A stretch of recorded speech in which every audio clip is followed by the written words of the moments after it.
Welcome, LA Progressive friends and family and readers. Today, Dick and I are so happy to be sitting down and talking to Hans Johnson about the recent Super Tuesday primary election results that are still rolling in here in Southern California. Hey, how's it going, Hans? It's great, and it's great to be back with the LA Progressive. Good to see you, Dick and Sharon. Thanks so much for joining us. So, talk. What's going on? What are you finding? Well, first, Hans, why don't you introduce yourself so that the audience will understand why we wanted to talk to you, and what is your expertise, and what do you know about LA County? Well, thanks again, Sharon. I'm a longtime resident of East Side Los Angeles, and Northeast neighborhoods are my home. And I've also been president of the East Area Progressive Democrats now for the last 10 years. We just celebrated our 10th anniversary last month with now more than 1,100 members. And we've grown into be the largest Democratic club in LA County and in the state of California. But in addition to that, I also do a lot of work in progressive policy advocacy here in California and in other states on issues ranging from housing justice to immigrant rights to open governance and LGBTQ family and civil rights protection, and have worked in ballot measure campaigns in more than 25 states across the country. So for the last 30 years, I've done a lot of state level and local organizing, and it's really gratifying to be able to apply some of those lessons to partnerships and coalition building, as well as to get out the vote and informed local democracy here in the greater East Side of Los Angeles. Wow, I didn't know that about you. The 30 years or the 25 states. So you must have started when you were like, what, two? Actually, my first ballot measure campaigns were in 1992, and I really got my start in 1994 with two victories against anti-LGBT measures. Yes, anti-LGBT measures. One, we defeated them in 1994 in Idaho and in Oregon. So those landmark victories were some of the earliest lessons I had in how to mobilize large, diverse coalitions, and really about how information and putting information in voters' hands can be decisive. In Idaho, for instance, we flipped Mormons against an anti-gay ballot measure. Yes, just wrap your head around that one for a second, because of some of the revelations we made about the anti-gay campaign in Idaho in 1994. So I've been at this a while, and I really do have a particular niche in ballot measure campaigns and in bringing the whole base of voters into policy decisions and all of the demands and all of the opportunities that that kind of direct democracy presents.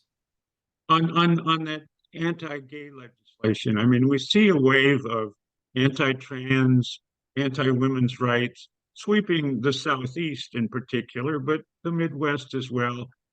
Do people in the LGBT rights community fear that will turn on gay people as well?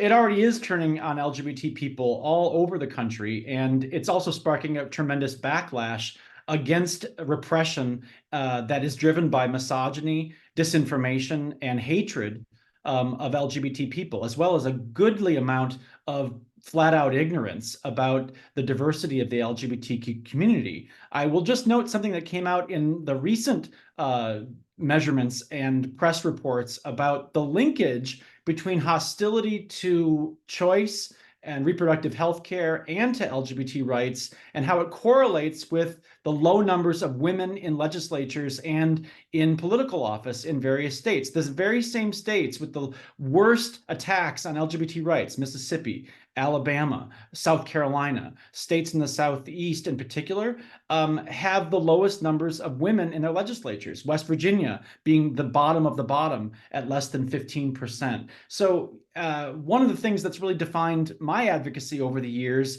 is working with women candidates and for women's rights, because for me, as an LGBT activist, it's been very clear from the very beginning that our hopes for respect and dignity are intertwined with women's rights and respect for women's full participation in the workforce and in society. And not coincidentally, the protections for same-sex marriage had as their cornerstone Roe v. Wade and the Casey rulings by the U.S. Supreme Court. So not only legally and jurisprudentially, but practically and politically, the LGBT rights fight and women's rights are inextricably bound up together.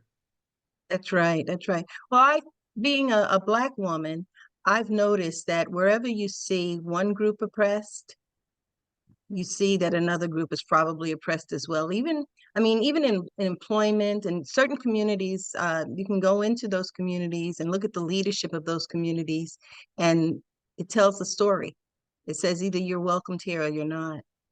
That's true. And here in California, where we've had 50 plus years of gains for civil and human rights protections, long before we had prohibitions on restrictions of interracial marriage and the Loving decision in 1967, 20 years earlier, we had a similar protection in the Perez ruling here in California. So our progress here in California towards equality and towards equal access to government and in respect and equal opportunity for ordinary Californians really has been a multi-generational fight. And I think we saw some dividends from all of the deep relationships of reciprocity and trust built in those civil rights struggles right here in Los Angeles in some of the outcomes in our elections on March 5th. Lots of progress has been reflected in our work at the local level to make local governance more reflective and responsive to the needs of diverse constituents here in Los Angeles. And it builds on many, many years of struggle at the state level and here locally to make gains for language access, for human rights, for worker protections, and for basic fairness and openness in governance. So you started off by saying that we had some real successes here in the recent primaries. So can you talk about a couple you think are particularly significant here in the Los Angeles area? Well, I would point out right here close to home in the 14th Council District in Los Angeles, the first place finish by Isabel Jurado really is a landmark victory for an outsider candidate. And she would become the first woman ever to represent the 14th Council District and the first Filipina or Filipino ever elected to the LA City Council.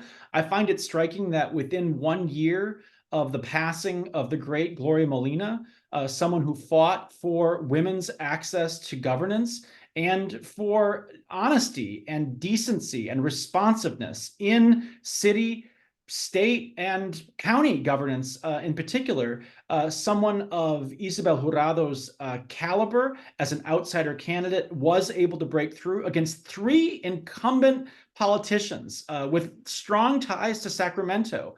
And what has been in recent years a pattern of Sacramento politicians, whether they be assembly members, state senators, coming down from the legislature to run for city office with some success and parlaying big contributors from their state campaigns into their local office.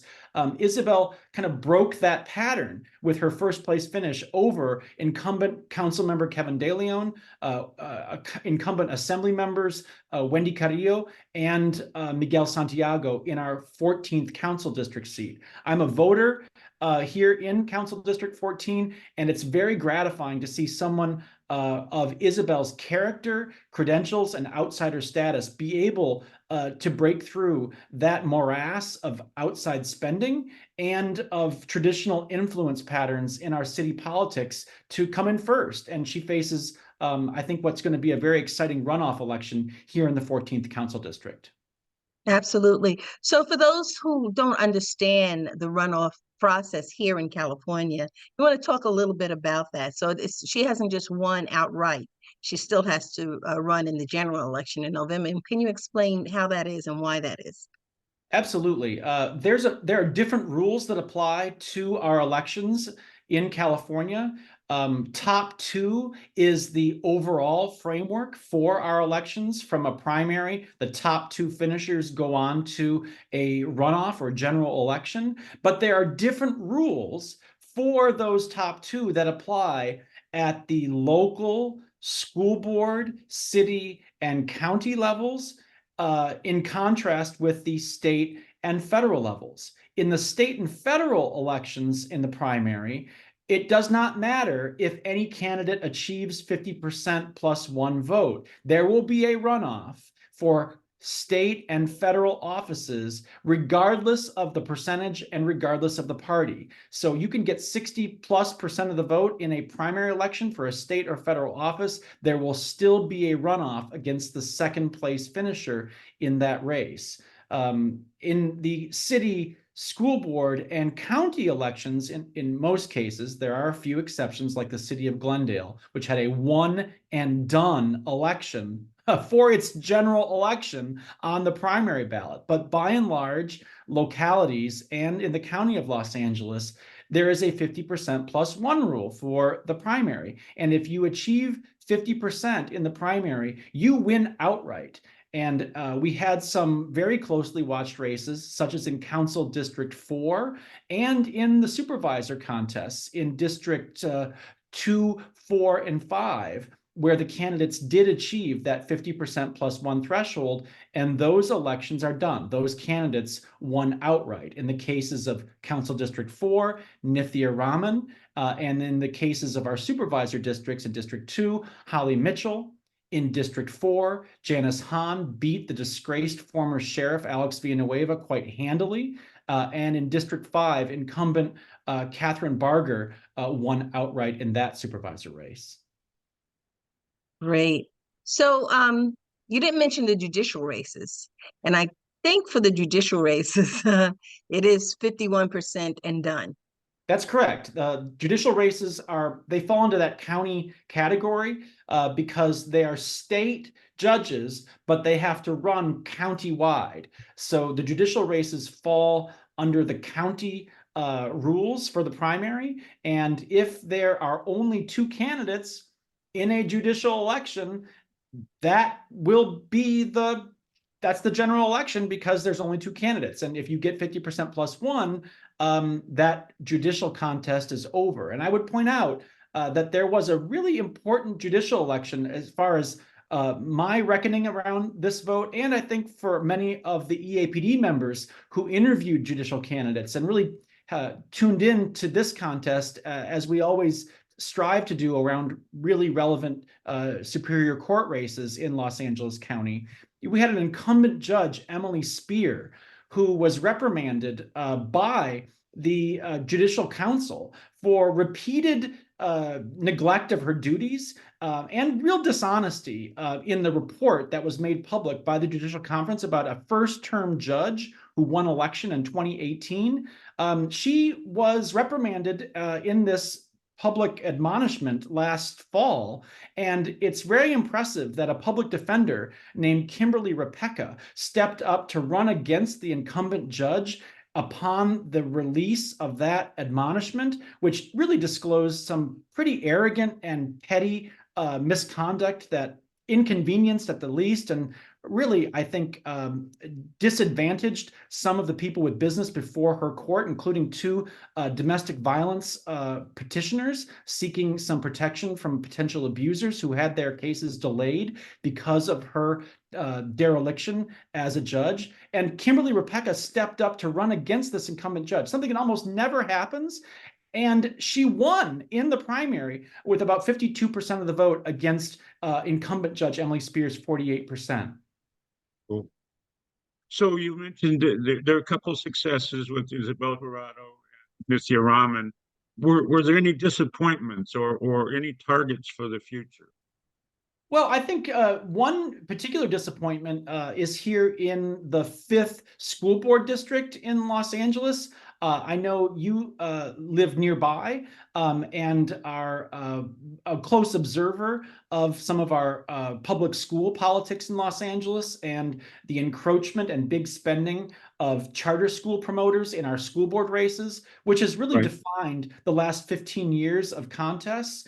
That happened again in the race to succeed local public servant extraordinaire and legend Jackie Goldberg in the Yeah. 5th School Board District in Los Angeles, a candidate named Graciela Ortiz, who was aligned with charter schools from the City Council of Huntington Park, faced some serious ethical questions in her candidacy. Was running against Fidencio Gallardo, who was actually a 27-year teacher on the staff of Jackie Goldberg, and Carla Griego, a special education teacher running with the support of United Teachers Los Angeles, UTLA, in the 5th District. Those two unions, or those two candidates, Graciela Ortiz and Carla Griego, had significant spending on their behalf from outside entities, SEIU Local 99, which was taking some charter school money through its independent expenditure for Graciela Ortiz, and United Teachers Los Angeles spent heavily for Carla Griego. I think LA Progressive, East Area Progressive Democrats endorsed Fidencio Gallardo as a really well-qualified teacher in that 5th District School Board race, but the outside spending proved very, shall we say, persuasive with voters, and it was very difficult for a candidate raising only $100,000 to compete against two candidates with $1 million being spent on their behalf in the 5th District School Board race. And so despite Jackie Goldberg's strenuous endorsement and the support of 4 incumbent school board members, Fidencio Gallardo came in a narrow 3rd place and will not be in the runoff and was defeated. But at least there is a well-qualified and more teacher-friendly candidate in Carla Griego in the 5th District that I think many of us will probably rally around quite strongly in that runoff. Yes. And so I want to talk a little bit now about what I was sensing is that progressives are making some headway, but at the same time, in talking about the 5th District School Board, you can see how money really still runs the show. What message would you say that that particular race sends about the winner of that CD5 or Board District 5? I'm sorry, Board District 5 was involved in some kind of controversy. And it was hard to get that message out. What does that say about the progressive news and coverage and people reading or having the information that they need to make informed choices? Well, I would just say in general, progressive voters need to recognize and need to embrace public education and the protection of public schools as a marquee progressive issue. Not only are public schools the foundation of many skills of discernment, exploration, critical thinking, but school governance is the entry level for local democracy and decision making. And so public education, not only in the skills and the pathways of opportunity that it creates for ordinary people, inclusively bringing together people from all backgrounds, including people with disabilities and students with established learning restrictions and learning disadvantages, that kind of environment is important to nurture and to defend and invest in. But also the governance components of public education are absolutely foundational to our local democracy. So there can be some neglect of public schools and school elections when it comes to progressives as key crucibles for decision making and races to prioritize. But I would also say when it comes to spending, there are some established interests with a long pattern of spending in school board elections in hopes of having very favorable board members. That also carries over to community college or to other school governance positions.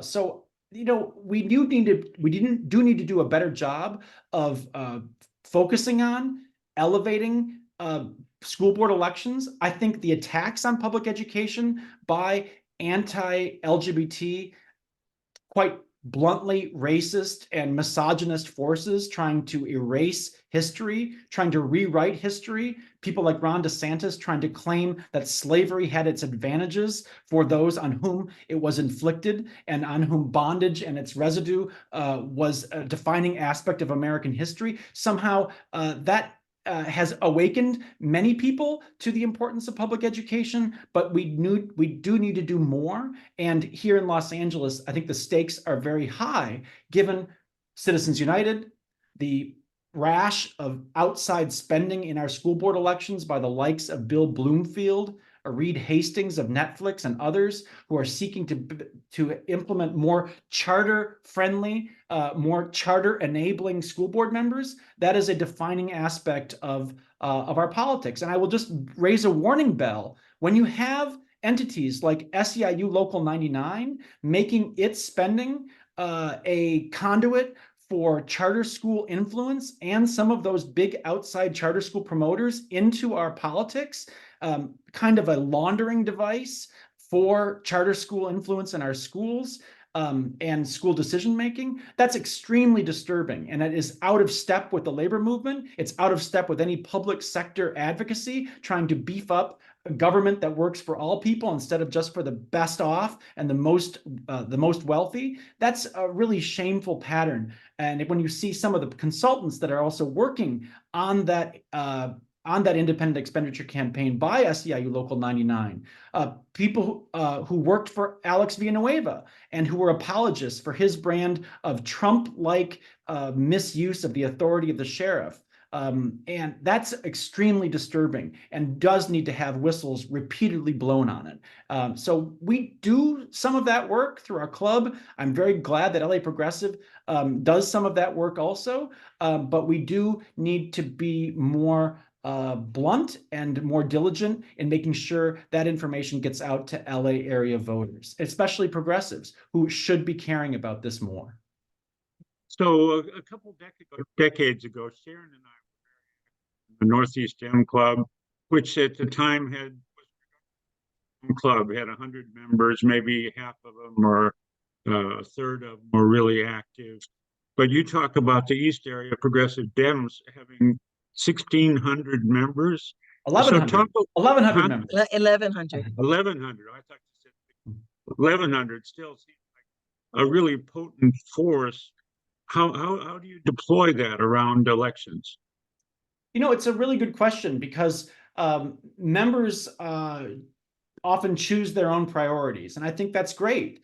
The club as an entity gives people a chance to weigh in on endorsements. Our endorsements are a big undertaking of the club, especially when our consolidated elections now in Los Angeles stretch over 6 pages of a ballot, for instance, and include local, state, federal contests and ballot measures and judges. So interviewing candidates, putting ballots in the members' hands to vote on endorsements by the club in those contests is a big undertaking. So to shift from the process of endorsements and getting members informed and excited and engaged in local elections, again, some of that driven by members' own volition and passions and backgrounds themselves, and creating a club that really welcomes that heterogeneity of people's backgrounds and interests and even where their focus might be in elections. That it's across the board. But the club has to be a platform that welcomes people from all different perspectives to have a voice that they find meaningful with background information and a chance to meet and kick the tires of the candidates, if you will, but also that it's trustworthy. And so that when the club reaches a 60% threshold in members' votes around a candidate, that we will back them up with support. And some of that support means giving members as volunteers the chance to take coordinated action in support of endorsed candidates. And sometimes there are priority contests that emerge where the passion of members, particularly as it relates to public education or housing issues, environmental protection, may coalesce around a few what you might call priority candidacies within the club's ballot guide of endorsed candidates. And we try to facilitate club members volunteering in support of many candidates at different levels, whether that be a candidate who lost, like Anthony Portantino for Congress in the open 30th congressional district seat, for Adam Schiff for a big race like the U.S. Senate seat here in California, who earned the club's endorsement. And of course, Adam Schiff won and goes on to a runoff against the hapless Steve Garvey. But also at the local level for candidates like Fidencio Gallardo here in Board District 5, or for Charlotte Hendy Newbill, who was endorsed by club members and around whom we had a few volunteers assisting her candidacy in Board District 1. Our club and the terrain that our members live in and that we cover, we call it the Greater East Area, but it comprises all manner of East Side and adjacent neighborhoods. So we're also very active in Glendale. And so we had some members active and volunteering in Glendale candidates, partly owing to the long history of our club being involved in Glendale's solid waste and pollution practices with its polluting dump at Shoal Canyon. And we had to intervene and change the composition of council to push for the dump's closure. So we're still very active in Glendale and very active in public education in Glendale. So the two victories for pro-public school people who were very pro-diversity and pro-inclusion and who stood up to anti-LGBT candidates for school board in Glendale, those are two elections that we're very proud of victories by EAPD endorsed candidates, Netta Farid in Area E and Telly C in Area A in Glendale. But that's just a little bit of background about how we endorse and how we try to let members vote with their feet, if you will, as volunteers and whom they want to support with people power. And we try to create channels through which people can do organized activities like text banking, voter canvassing, or even mailing out to members so that the word gets out through whatever platforms people find most trustworthy. So how would people find the East Area Progressive Democrats? Well, the easiest is online at www.eapd.la. The other is on social media. We have active presences on Facebook and Twitter, or what's now called X, and on Instagram. And we are also very active in the community. And our meetings are fourth Wednesdays of every month. We meet at the Rock Coffee House at the corner of Townsend and Yosemite Drive, 1597 Yosemite Drive in Eagle Rock, 90041, 7 o'clock on fourth Wednesdays. So our next meeting is March 27th at 7 o'clock. And so we welcome Democrats of all flavors and all perspectives. And we hope that we can continue to grow as we have incrementally through our first decade. Wonderful. Well, Hans, it's been a pleasure talking to you and catching up on what's happening in Southern California, particularly Los Angeles County politics. You're always welcome and you always educate us. So thank you for being with us. One last thing I do want to add is about the exciting passage of Measure HLA here in the city of Los Angeles. That incredible pro-transit measure, which was another priority of our club, is a really tangible victory for pedestrian and biker safety here in our streets. And it has a direct implication on the people who bike, walk, roll, and stroll, including seniors. It's a really big victory that we should all be proud of by about a 2-to-1 vote of Angelenos. Awesome. Well, thanks, Hans. Thanks for joining us, and we look forward to speaking to you again sometime in the near future. So thank you both. Thank you, Hans. Thank you for sticking around. If you like the LA Progressive content and the discussions we have here, please consider clicking the subscribe button below and also give us a thumbs up.